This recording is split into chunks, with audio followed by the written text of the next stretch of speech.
Feelings matter is the theme that we're going to be going with this week. And you'll see that with the talk with Mr. Lindo and I, this is one of the things that we talk about.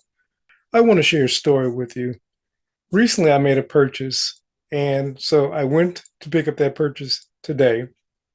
I realized when I got to the store, the item that I purchased was not what I actually purchased. Matter of fact, now some would say, well, it was more than what it was that I purchased. The person apologized and they stated that they had only charged me for the price of the original purchase. We would think that that would be the end of the story, but when I got home, I realized that the price that I had been charged was more than the original price. Now, some would say, well, you got more of what it was that you purchased, so just call it even. To be honest with you, it just didn't really resonate within my spirit. And I really don't think that I would have been able to enjoy the item had I not made a decision to get the price adjusted. I got the original receipt and I took it back with the receipt of the purchase that, of course, was supposedly already adjusted. And I took it back to the manager of the store. And I basically stated that what I had purchased was supposed to be this price, but I was charged this price. And the person said they had made the adjustment, but when I got home, I realized that the adjustment was not made. Now, there wasn't any hard feelings or anything on my side. I just knew that what I wanted to have done was going to be done. And so I was living from that end. Now, why do I bring this up? I was looking at a TikTok or Instagram video, and the young lady that I really like her work, especially pertaining to the law of assumption, the law of attraction, she said that feelings don't matter when manifesting. I thought about that for a moment. Now, what I try not to do is get into debate with anyone because, of course, each person is obliged to have their own opinion. Something in my spirit really did not agree with this statement. And so I didn't even comment on her video. She said, feelings don't matter. The state that you're in matters. And the truth of the matter is, what we're playing with at that moment is semantics. You call it state, you call it feelings, it's really all the same thing.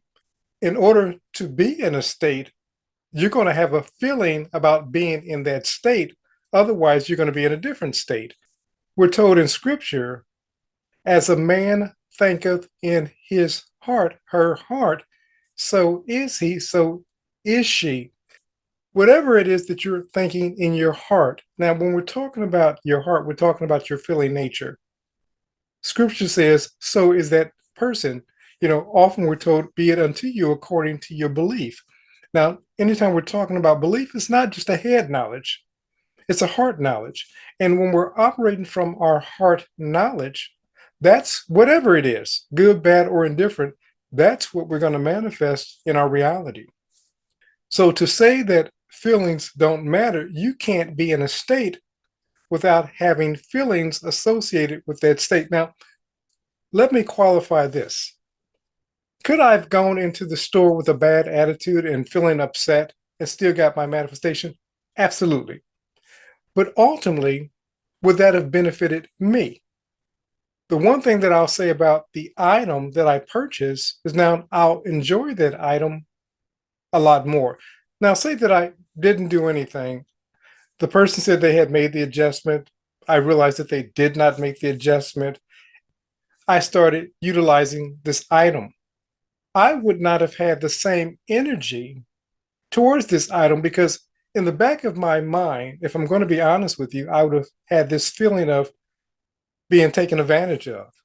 If a person makes a purchase, if I'm selling you a product and I tell you that it's going to be one price, and then all of a sudden you get onto the call or whatever, and I change the price, I double the price, whatever, you're not going to have the same feelings about what it is that I offered you because, of course, now you're feeling a little jaded because, of course, the price that I initially offered you for that particular item is not the same price. You're not going to feel like you took the same value away because in the back of your mind, you're going to feel like you were taken advantage of or you were cheated. You're not going to probably get the full benefit of that item. And I feel the same way. If I would have just let it go and said, okay, well, they gave me more than I paid for, even though she said that she had adjusted the price, I should be okay with it. I wasn't okay with it.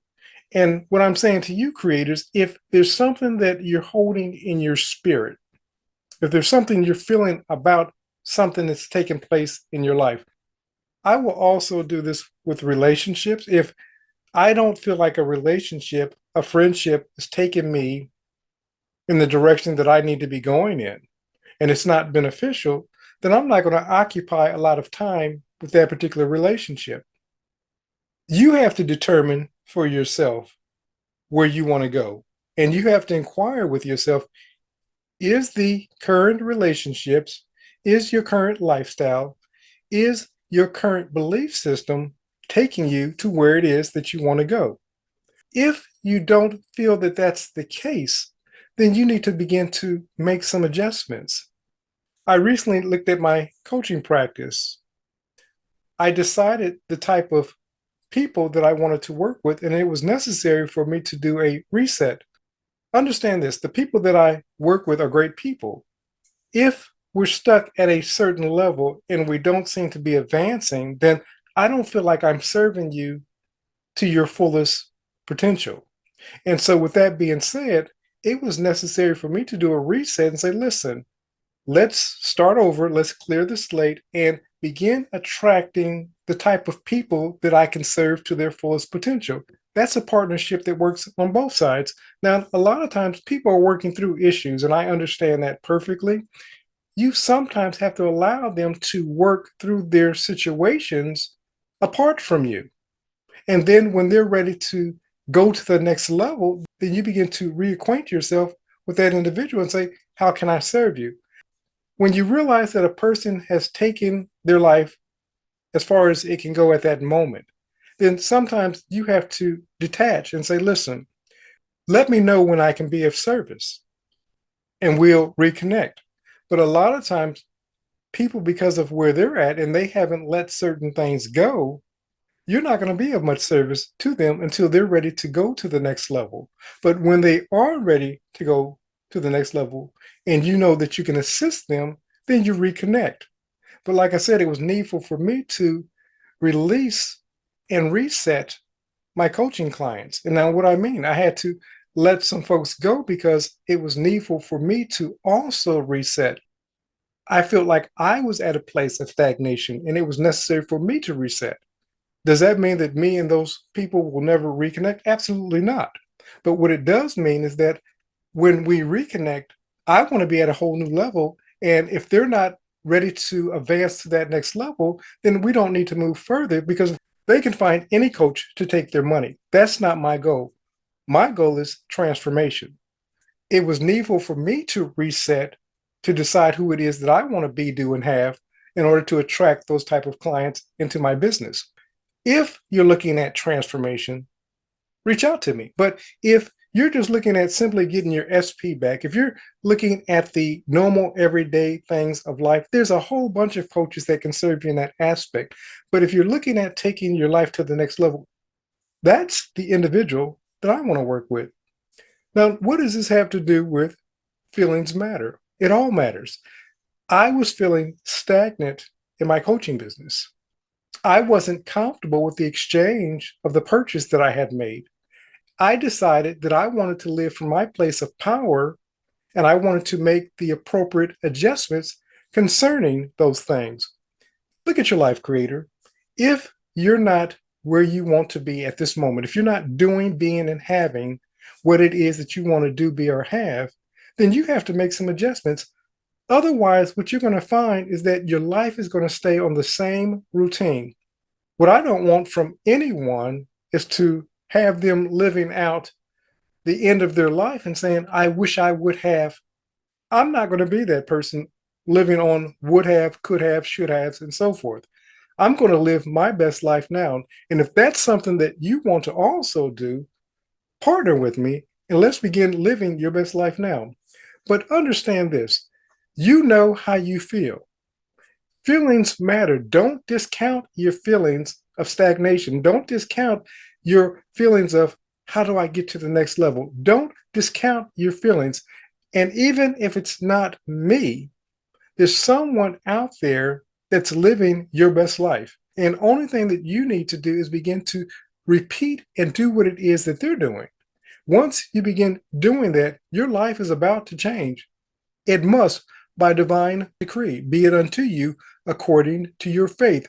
As you begin moving in your faith direction, you're going to begin to experience elevation.